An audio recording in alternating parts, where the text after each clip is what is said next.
नमस्कार दर्शक बंधु पाणीपाग अपडेट रे आपनको स्वागत। जेतेबेले गरम ऋतु आसी थाए आमे समस्ते कहूथाऊ टिके वर्षा हो जाऊ, वर्षार सामान भिजी गले आमको सामान ठंडा लागिबो, किंतु वर्तमान समय वर्षा हेबार आशंका नाही। दर्शक बंधु काँ भाँ अंचल वर्षा हेबो कहीं प्रबल गरम गुलुगुली रे संतुल हेबाकु जाउछि। ओडिशार विभिन्न जिला गाँ ठू सहर सबुठी सिजिबो।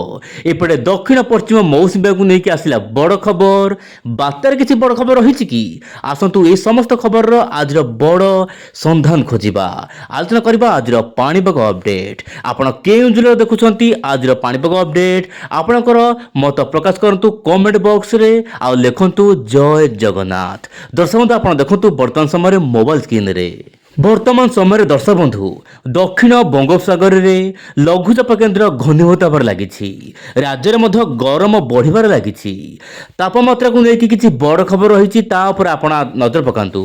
राजस्थान रे दर्शक बंधु तापमात्रा रेकर्ड भांगी गलानी।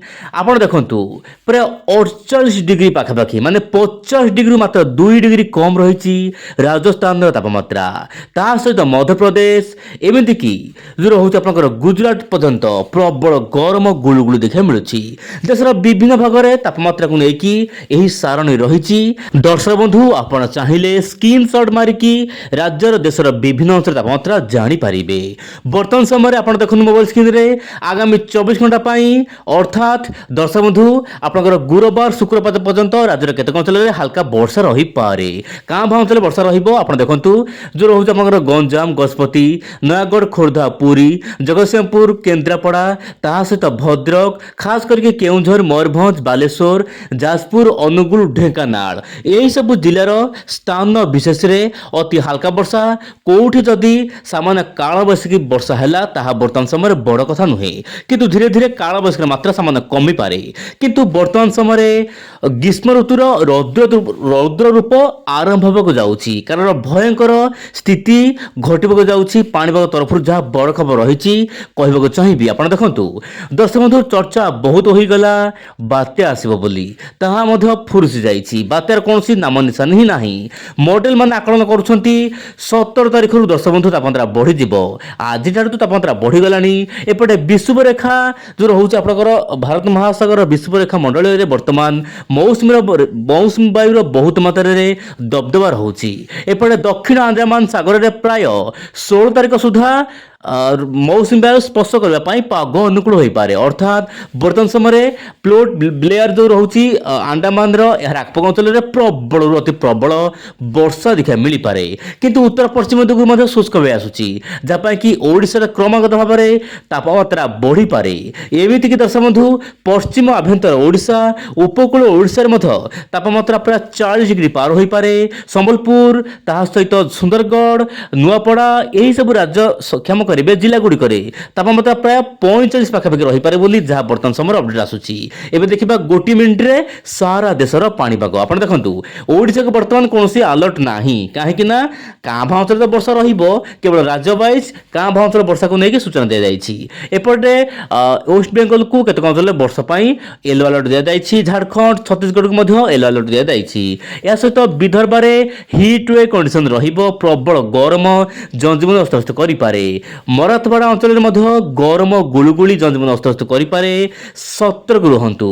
यह सहित महाराष्ट्र विभिन्न अंचल में हिट वे कंडीशन तेणु सतर्क रुहतु। दर्शक बंधु काँ भाँ अंचल वर्षा बड़ कथा नुहे, किंतु महाराष्ट्र में तापमात्रा बढ़ाई पाग अनुकूल रही पारे।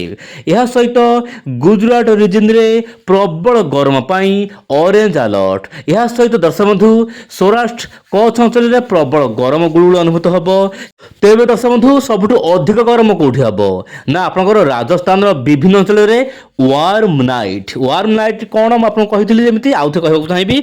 वार्म नाइट दर्शक बंधु राति आप शोई भी पारे कहीं राति भी प्रबल मात्रा गरम रही राजस्थान को रेड अलर्ट रही। या सहित जम्मू काश्मीर उत्तराखंड हिमाचल प्रदेश केतक अंचल में सामान्य वर्षा हिमाचल प्रदेश को ऑरेंज अलर्ट रही। हिमाचल प्रदेश केतक अंचल में वर्षा पाग अनुकूल हो पारे।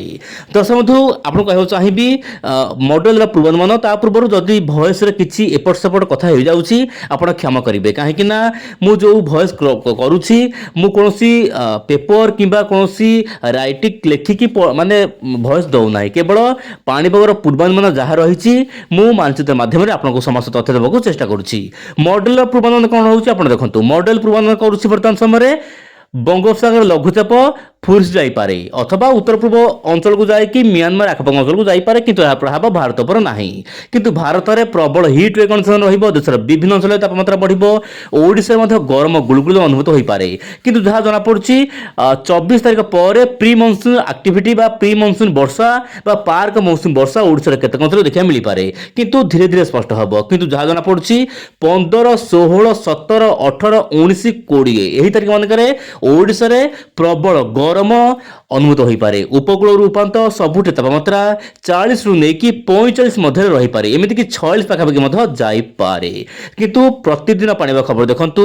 ଆପଣଙ୍କ ଅଞ୍ଚଳର ପାଣିପାଗ ଖବର ଆପଣ ନିଶ୍ଚୟ ପରେ କମେଣ୍ଟ ମାଧ୍ୟମରେ ଜଣାନ୍ତୁ। ଆଜି ପାଇଁ ଏତିକି। ନମସ୍କାର, ଜୟ ଜଗନ୍ନାଥ ଦର୍ଶକ ବନ୍ଧୁ।